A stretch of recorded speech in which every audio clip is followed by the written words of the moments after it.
Bueno, imagínate un agujero negro financiero, Suena intenso. o sea, una máquina diseñada con una precisión legal, digamos, absoluta, para absorber el activo más escaso del planeta, Ya. y haciéndolo además usando dinero de terceros que, fíjate en esto, nunca jamás tiene que devolver. Es que es brutal. Arrancamos hoy nuestra exploración con una premisa que, a ver, obliga a reevaluar por completo los modelos mentales tradicionales que tenemos sobre el dinero, ¿no? Sobre el crecimiento del capital. Totalmente. Porque no estamos hablando de la típica previsión de, bueno, una subida del 10% a final de año.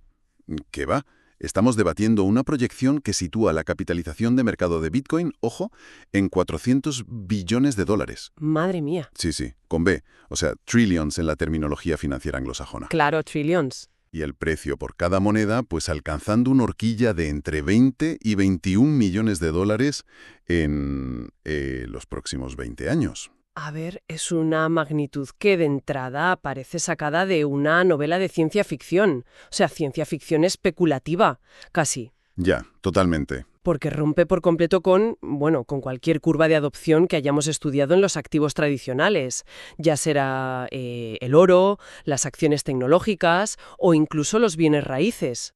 Y para entender un poco de dónde sale esta asombrosa matemática, en este análisis a fondo vamos a sumergirnos en el trabajo de Eric Espinal, Hmm, que es la autora de Bitcoin, la ruta del dinero. sí, En un análisis brillantemente detallado, Espinal desgrana una entrevista reciente, y yo diría fundamental, de Michael Saylor en el programa Bankless. exacto. Y a ver, Saylor, que es la mente detrás de la corporación MicroStrategy, no está simplemente haciendo predicciones al aire. No, para nada. La misión de nuestra exploración de hoy es desentrañar cómo esta única empresa, una sola, está ejecutando una auténtica obra maestra de ingeniería financiera corporativa. O sea, un plan maestro. Un plan maestro exacto, diseñado no solo para acumular criptomonedas, sino para convertir a Bitcoin en la capa base, en la moneda de reserva del sistema financiero global. Lo fascinante de esto es que la estrategia que expone Spinal va muchísimo más allá de abrir una cuenta en un exchange y comprar cuando el precio baja. Claro, el típico comprar barato. No. Exacto, eso es lo de menos.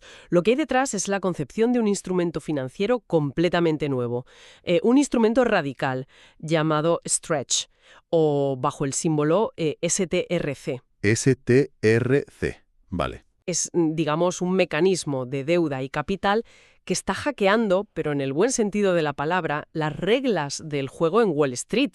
Wow. O sea, altera por completo la forma en la que el capital institucional, ese que suele ser tan súper conservador, fluye de forma masiva hacia el activo más volátil de nuestra generación. Vale, vamos a desgranar esto, porque, a ver, para entender la sofisticación de este plan maestro, primero hay que dimensionar la escala geológica, diría yo, de lo que está ocurriendo en el mercado ahora mismo. Sí, Porque no estamos hablando de unas compras escalonadas discretitas. ¿qué va? MicroStrategy ejecutó una compra de 1.200 millones de dólares en Bitcoin en un solo día. Una locura. En un día. Y recientemente adquirieron 13.925 Bitcoins más, utilizando una combinación de acciones preferentes y efectivo. Ya. O sea, están a las puertas de superar a titanes financieros como BlackRock para convertirse en el mayor tenedor corporativo de Bitcoin del mundo. Y, a ver, para comprender el impacto de esas cifras hay que ponerlas en contraste con la producción real. Claro, la minería. Eso es. Actualmente, la red Bitcoin, tras su último ajuste matemático en el código, permite a los mineros producir unas 450 monedas al día. Vale. Eso, bueno, se traduce en unas 164.000 monedas al año. Ujú. Si tomamos un precio de referencia para quienes nos escuchan, digamos, de unos 70.000 dólares, estamos hablando de que al mercado entran unos 11 billones de dólares de suministro nuevo cada año. Ya, o sea, suena mucho dinero, ¿no? Suena a muchísimo, pero la escala de la que habla Saylor rompe esa dinámica por completo.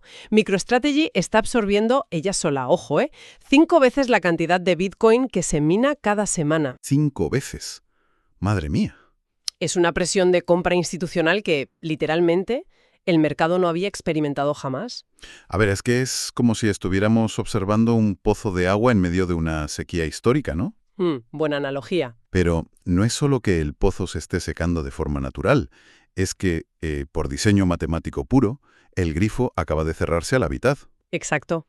Y justo en ese momento, en el que el suministro es más escaso que nunca, llega una corporación gigante y empieza a bombear 5 veces más agua de la que el pozo es capaz de regenerar. Claro, las matemáticas colapsan. Claro, sabemos que solo van a existir 21 millones de monedas en toda la historia. Si una sola entidad acapara este ritmo, pues eso. Pero aquí tengo que hacer de abogado del diablo un momento. A ver, dispara. Porque cualquiera que analice el mercado desde fuera, cualquiera de nuestra audiencia, podría preguntarse, oye, ¿no es esto simplemente la típica burbuja de manual? Ya, claro. Quiero decir, ¿no estamos viendo simplemente a una ballena corporativa gigante forzando un estrangulamiento de la oferta inflando el precio de forma totalmente artificial? A ver, es el escepticismo natural y de hecho diría que es necesario, ¿no? Cualquier analista lo tendría. Sí, total. Sin embargo, lo que Spinal rescata de esta visión de Saylor es un concepto clave: el shock de oferta estructural. Vale, ¿y eso qué implica exactamente? Pues que no estamos ante un actor inflando un activo y líquido para venderlo más caro la semana que viene y ya está. Ujú. Estamos ante un cambio sísmico en las propias matemáticas del activo. Históricamente, a ver, la tasa de crecimiento anualizado de Bitcoin rondaba el 37%. Sí, era altísima. Claro. Pero ahora, debido a la reducción de la emisión, esa tasa se desacelera de golpe. Baja hacia un 20%. Ostras. Esa transición tan brusca crea un escenario anómalo donde el activo, a pesar de que los precios nominales puedan parecer muy altos, está técnicamente sobrevendido. Claro. Esa es, digamos, la justificación técnica de por qué los modelos macroeconómicos proyectan una subida tan violenta hacia finales de año. O sea, no es solo comprar por comprar. No, no es especulación impulsiva. Es pura compresión matemática entre una demanda corporativa exponencial y una oferta algorítmicamente estrangulada. Pues aquí es donde la cosa se pone realmente interesante. Ya lo creo. Porque, a ver, si una empresa está inyectando miles de millones de dólares a un ritmo tan salvaje, la pregunta obvia es, ¿de dónde sale todo ese dinero? Exacto. ¿De dónde? Sin que la compañía acabe en la más absoluta quiebra, claro, porque Bitcoin no produce flujo de caja. No, cero. Si compras toneladas de un activo que no genera rendimiento por sí mismo, ¿cómo sigues comprando sin hundir tu balance por completo? Y aquí es donde entra la brillantez de esto que llamábamos stretch. Eso es. Este instrumento financiero, tal como detalla Saylor en la entrevista, permitió a la empresa financiar $1.000 millones en Bitcoin sin diluir el valor de los accionistas actuales. Es que es muy fuerte. O sea, de hecho, estructuraron operaciones donde el 75% se financió a través de Stretch y solo un 25% emitiendo acciones tradicionales de la compañía. Vale, pero el mecanismo detrás de esto, a ver, es una clase magistral de ingeniería, ¿no? Totalmente. Porque Stretch ofrece un dividendo asombrosamente alto, aproximadamente de un 11,5%. Pero claro, aquí es donde yo me pierdo un poco y supongo que la audiencia también. ¿Cómo pagas un 11,5% sobre un activo inerte que no produce dividendos? Pues, a ver, la respuesta está en la estructura de lo que en el mundo de las finanzas se conoce como un swap perpetuo. Vale. En esencia, los inversores institucionales entregan su capital a la empresa. Para siempre. Espera. Para siempre. Para siempre. A cambio, MicroStrategy se compromete a pagarles la tasa de fondos a un día, estándar del mercado, más un diferencial de crédito. O sea, están en la práctica monetizando la volatilidad alcista histórica de Bitcoin para poder pagar un rendimiento fijo en dinero fiduciario. Pero, a ver, paremos un segundo aquí. Dime. Porque cualquier persona con unas nociones básicas de finanzas que escuche este concepto de pedir miles de millones prestados para comprar un activo hipervolátil, Ya. inmediatamente piensa, bueno, esto es un apalancamiento suicida. Es lo lógico, sí. Es jugar a la ruleta rusa con el balance corporativo de la empresa. Quiero decir, ¿qué pasa si el precio de Bitcoin se desploma un 50% mañana? Como ya ha ocurrido en el pasado muchas veces. Claro. ¿No hay un riesgo monumental de que los acreedores exijan su dinero de vuelta y la empresa colapse? Pues esa es justo la distinción crítica que hace que el modelo de Saylor funcione y que, bueno, a menudo se malinterpreta en los titulares, ¿no? Vale, explícanos eso. Hay un abismo técnico entre usar deuda de margen y emitir capital social perpetuo. Si un inversor tradicional compra Bitcoin con margen, está usando lo que Saylor denomina dinero a un día. O sea, deuda a corto plazo. Exacto. Si el activo sufre una caída brusca, el prestamista o el banco ejecuta el famosísimo margin call. El ajuste de garantías. Uy, el terror de cualquier inversor. Totalmente. Te exigen más capital líquido inmediatamente o liquidan tu posición a la fuerza y destruyen tu inversión. Ya, claro. Pero Stretch, por el contrario, no es deuda tradicional. Legalmente se clasifica como capital social, es equity. Es decir, que no hay llamada de margen en absoluto. Da igual si el precio cae a la mitad temporalmente. Exactamente. Al ser capital social, se elimina por completo esa espada de Damocles del margin call. ¡Wow! Los inversores no tienen derecho de reembolso. No pueden presentarse mañana en las oficinas de MicroStrategy y decir, oye, devuélveme mi $1.000.000. O sea, están atrapados ahí. Sí, es el capital de la mayor duración concebible en el mundo de las finanzas. Hablamos de duración infinita. Madre mía. Lo que hace la empresa al final es absorber toda la incertidumbre y la volatilidad del precio del Bitcoin en su propio balance común y blinda al inversor de crédito de esas caídas. Vale. Empiezo a verlo. Claro, el inversor obtiene un rendimiento estable, ese 11,5%, sin sufrir los infartos de la montaña rusa del criptomercado. Y para la empresa es la pólvora perfecta. Exacto. Tienen, o sea, liquidez infinita para seguir acumulando sin el pánico existencial de que los liquiden a la fuerza. Total.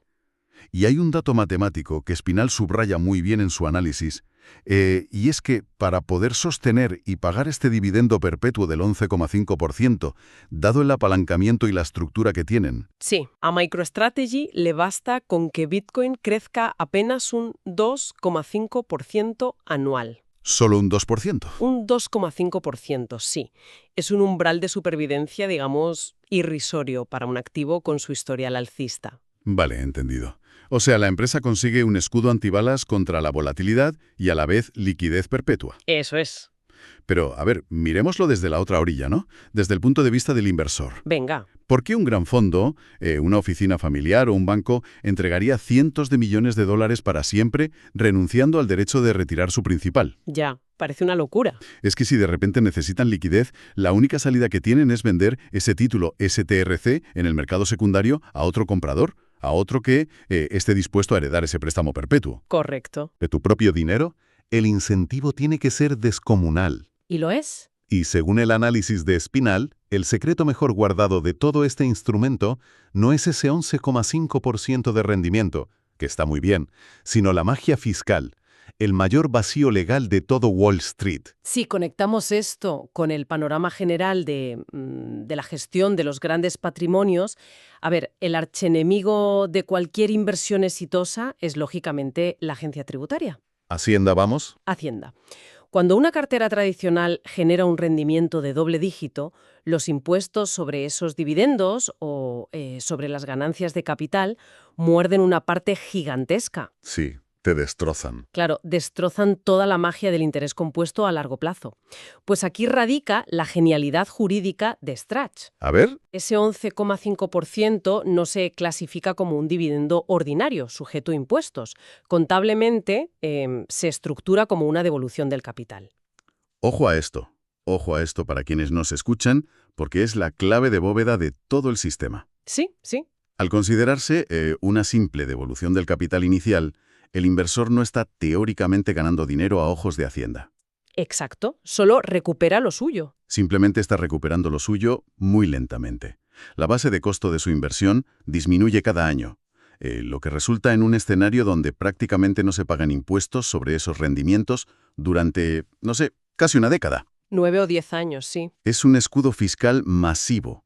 Te permite disfrutar de unos ingresos espectaculares de forma completamente limpia. Ya, pero es que el diseño va un paso más allá todavía. Más aún. Sí, entra de lleno en el terreno de la preservación de la riqueza dinástica. Uy. Porque, a ver, cuando ese plazo de amortización fiscal se agota, tras esos 9 o 10 años, la base de costo llega a cero, ¿vale? Claro, ahí ya tendrías que pagar. Exacto, los pagos futuros sí tributarían.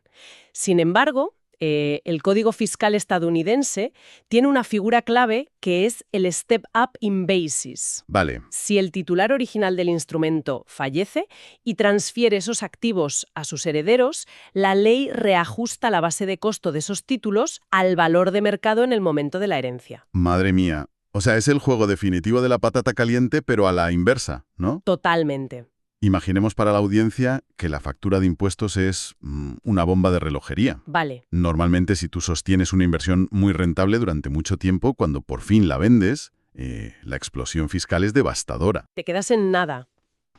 Pero con este sistema intergeneracional, cada vez que el propietario fallece y le pasa la inversión a sus hijos, el reloj de la bomba vuelve a cero. A cero. Magia. Los herederos obtienen de repente otra década entera de dividendos del 11,5% totalmente libres de impuestos. Así es. O sea, es una cinta transportadora que permite transferir riqueza de generación en generación de forma perpetua y esquivando elegantemente la casilla de salida de Hacienda. Y esto explica por qué Stretch actúa como un agujero negro gravitacional para el gran capital. Ya te digo. Porque los grandes patrimonios y las instituciones tienen, digamos, un mandato fiduciario de encontrar rendimientos que superen a la inflación sin que la fiscalidad se devore el beneficio. Claro. Obviamente, en análisis de este calibre siempre recordamos la necesidad de consultar con profesionales fiscales. Sí, por supuesto. Las leyes cambian. Exacto.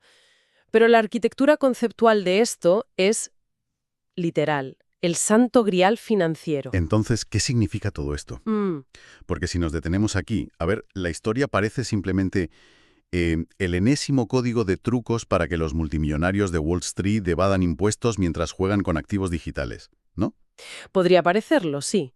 Pero el desglose de Spinal sobre la visión de Saylor argumenta que esta maquinaria macroeconómica está destinada a reconfigurar la vida financiera de la gente común. Eso es lo más interesante. Y para entender ese puente, ¿no?, entre los multimillonarios y el ciudadano de a pie, hay que mirar al implacable motor de la depreciación fiduciaria. En efecto, y Saylor sitúa todo este esfuerzo en un contexto histórico muy claro.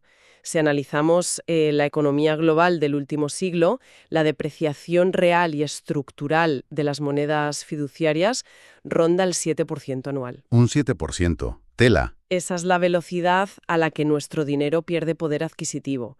Para la audiencia, para cualquiera que analice sus propias finanzas personales, esta es la batalla silenciosa del día a día. Totalmente. Esa ansiedad constante de si los ahorros alcanzarán para cubrir el coste de la vida dentro de 10 años, Ya. y frente a esta inflación real del 7%, el sistema bancario comercial te ofrece rentabilidades del 0%, o en escenarios de tipos altos, un 3,7%. Que encima hay que tributar. Que encima tributa. Claro, el arbitraje es dolorosamente negativo para cualquier ahorrador. Y fíjate, Saylor se compara con los grandes industrialistas de la historia para ilustrar un poco la solución, ¿no? Sí, sí. Al igual que Rockefeller vio la necesidad universal de iluminar las casas y refinó el queroseno, o no sé, Apple entendió que la humanidad quería un ordenador en el bolsillo y sacó el iPhone.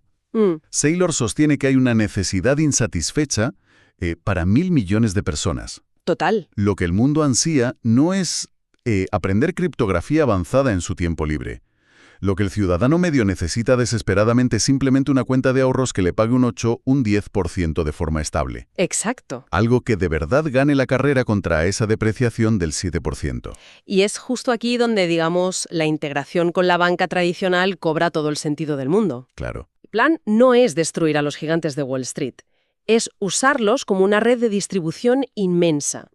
MicroStrategy ofrece este crédito digital, el instrumento Stretch, a pesos pesados como Deutsche Bank, JP Morgan, Morgan Stanley o BlackRock. A los más grandes. A los gigantes. Estos titanes institucionales absorben ese 11,5% de rendimiento limpio y además libre de volatilidad. Y gracias a ese inmenso margen de beneficio que sacan, esos mismos bancos pueden darse el lujo de ofrecer a sus clientes minoritarios, a la persona de a pie, un depósito o un producto estructurado que les rinda un 5 o un 6%. O sea, es una simbiosis perfecta para el sistema, la verdad. Totalmente. El banco institucional se queda con un diferencial enorme, un arbitraje multimillonario sin asumir el riesgo de liquidación del activo subyacente. Ya, ganan seguro. Y el cliente final consigue, por fin, un rendimiento que palía los efectos de la inflación. Algo que es virtualmente imposible en el ecosistema bancario actual. Eso es. Ahora bien, para cualquiera de la audiencia que escuche esto y piense, oye, estupendo, los bancos globales se forran y yo me conformo con las migajas del 5%, Erika Espinal hace una aportación crucial en su análisis. Sí, muy importante esto. Su trabajo no se limita solo a observar a los gigantes corporativos desde lejos. En recursos como su libro y en su programa de mentoría, que se llama Meta Expert, Espinal enseña precisamente cómo aplicar esta misma lógica de preservación de capital a escala personal. Claro. La idea es básicamente construir estrategias descentralizadas propias para capturar el valor de Bitcoin directamente, Exacto. sin tener que esperar, digamos, a que un banco tradicional se digne a ofrecerte un subproducto diluido. Y esto plantea una pregunta importante, ¿no? Un debate casi filosófico que subyace a toda esta inmensa infraestructura de la que estamos hablando. Claro, el elefante en la habitación. Sí, sí. Saylor dice sin tapujos que el camino hacia la hiperbitcoinización, para llegar a esos 1.000 millones de usuarios que decíamos, no pasa por convencer a la gente de que abandone a sus bancos. No pasa por exigir que todo el mundo se guarde sus claves privadas en hardware súper encriptado y trate de, no sé, derrocar a los gobiernos. Claro. Pero, un momento, ¿no era esa exactamente la promesa original del Bitcoin? A ver, sí. Quiero decir, ¿acaso esta integración masiva, esta absorción por parte de Wall Street y la banca institucional, no es una traición absoluta al espíritu rebelde, cypherpunk y antisistema con el que nació todo esto? Pues, analizando fríamente la estrategia que perfilan las fuentes, la postura de Saylor es de un pragmatismo brutal, ¿eh? Totalmente pragmático, sí. Él entiende que para escalar un activo a nivel planetario requieres fricción cero. ¿Ya? O sea, no puedes pedirle a la población global que asuma las complejidades de la seguridad criptográfica de grado militar. La abuela de turno no va a hacer eso. No, ni de broma. Su tesis es que el verdadero caballo de Troya es utilizar las autopistas de capital que ya dominan el mundo hoy en día. Integrarse en el sistema. Exacto. Al convertir a Bitcoin en la base del dinero de alto poder, en ese activo de reserva subyacente de la banca tradicional, logras la adopción masiva a través del sistema que ya existe. Ya veo. La ingeniería financiera actúa aquí como un traductor universal. Coge una tecnología nativa digital, que es incomprensible para la mayoría de los mortales, y la envasan en un producto de renta fija. Un producto que los grandes bancos pueden utilizar para sanear sus propios balances y ofrecer rendimientos reales. Exacto. Pues fíjate, hemos llegado al punto de convergencia de toda esta inmensa maquinaria. Porque si recapitulamos todo lo que hemos desgranado, tenemos un panorama asombroso ante nosotros. Por un lado, un activo con un código inmutable que te garantiza que jamás habrá más de 21 millones de unidades. Nunca. Nunca. Y por otro, una corporación gigante ejecutando un instrumento de capital perpetuo que atrae, literalmente, liquidez infinita mediante un arbitraje fiscal intergeneracional perfecto. Es que es brutal, sí. Están construyendo la mayor aspiradora de liquidez de la historia financiera moderna. Es, digamos, la fusión definitiva entre el mundo digital descentralizado y, bueno, la maquinaria más agresiva y sofisticada del capitalismo de Wall Street, operando en perfecta sincronía. Y eso, fíjate, nos deja con una reflexión final. Esa pieza que igual no termina de encajar del todo en el rompecabezas. A ver. Si esta corporación, y las que inevitablemente van a seguir sus pasos porque esto se va a copiar, han construido una máquina legal de dinero infinito diseñada para acumular Bitcoin a perpetuidad. Sí. Y sabemos empíricamente que este activo tiene un límite duro y absoluto. ¿Qué le ocurre a la propia arquitectura de la sociedad y del sistema financiero cuando una herramienta que, ojo, fue creada explícitamente para devolver el poder y la soberanía individual a la gente, termina siendo acaparada y bloqueada en las bóvedas de un puñado de corporaciones y dinastías familiares que han encontrado el algoritmo perfecto para hacerse inmunes a los impuestos? Es un horizonte que mezcla, no sé, utopía tecnológica con una concentración de poder sin precedentes. Desde luego. Un tema apasionante para dejar resonando, ¿eh? Gracias a todos por acompañarnos en esta exploración de hoy. Hasta la próxima.